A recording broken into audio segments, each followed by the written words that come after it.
আলহামদুলিল্লাহ, সালাতু ওয়াসসালামু আলাইহা। আশা করি সকলেই ভালো আছেন।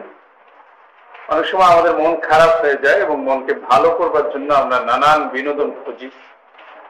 বিনোদন খুঁজতে গিয়ে অনেক সময় দেখা যায় অশুদ্ধ এবং অবৈধ হারাম বিনোদনেও আমরা লিপ্ত হয়ে যাই। কিন্তু মানুষের মন ঠিক করার একটি অন্যতম অনুষঙ্গ হতে পারে যে আপনি আপনার বাচ্চাদেরকে নিয়ে, আত্মীয় স্বজনদেরকে নিয়ে যখন একটি মিলন মেলার মতো ব্যবস্থা করবেন এবং আপনার যদি পরিবারে সদস্য সংখ্যা বেশি থাকে, আত্মীয় স্বজনের সংখ্যা বেশি থাকে, তাহলে দেখবেন যে আপনার মনটা আরো বেশি ফুরফুরে লাগছে। উৎসবমুখর একটা পরিবেশ নিজের ঘরেই তৈরি হয়ে যাচ্ছে। এটি অত্যন্ত আল্লাহর পক্ষ থেকে প্রাকৃতিক ভাবে মানুষের দিলের ভেতরে প্রশান্তি এবং সুকুন আনার জন্য আল্লাহ নিজেই তৈরি করে রেখেছেন।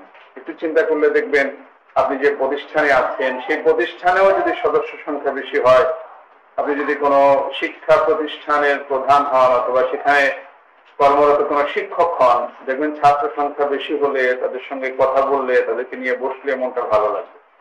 আল্লাহ তাআলা একটি ইশারাও কোরআনুল কারীমের মধ্যে দিয়েছেন, মিন আনফুসিকুম আজওয়াজা লিতাসকুনু ইলাইহা ওয়া জাআলা বাইনাকুম মাওয়াদ্দাতান ওয়া রাহমা।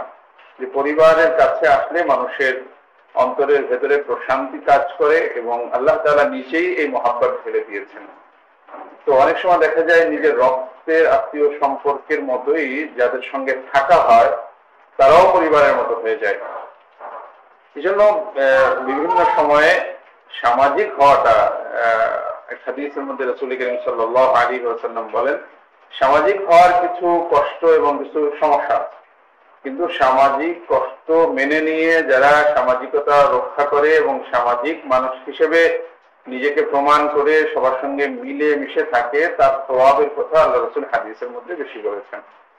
সুতরাং আমরা যদি খারাপ লাগার বিষয় থাকে, অনেক সময় ছেলে মেয়েদেরকে নিয়ে বা আত্মীয় স্বজন, ভাগ্নে ভাগ্নি, ভাতিজা ভাতিজি, তাদের সঙ্গে যদি আমরা মিলিত হই এবং একসাথে যদি আমরা একটু খাওয়া দাওয়া উঠা বসা করি, পরিবারে একটা আয়োজন করি, সবাইকে আমি যখন গ্রামের বাড়িতে যাই তখন সবার সঙ্গে যদি আমি একটু বসি, সবাইকে দাওয়াত দিই, সবাইকে একত্রিত করি, দেখা যাবে আল্লাহ তাআলা এর মাধ্যমে আমার ভেতরে দুশ্চিন্তা, টেনশন দূর করে বরঞ্চ একটা প্রশান্তির জীবন আল্লাহ তাআলা ফিরিয়ে দিবেন।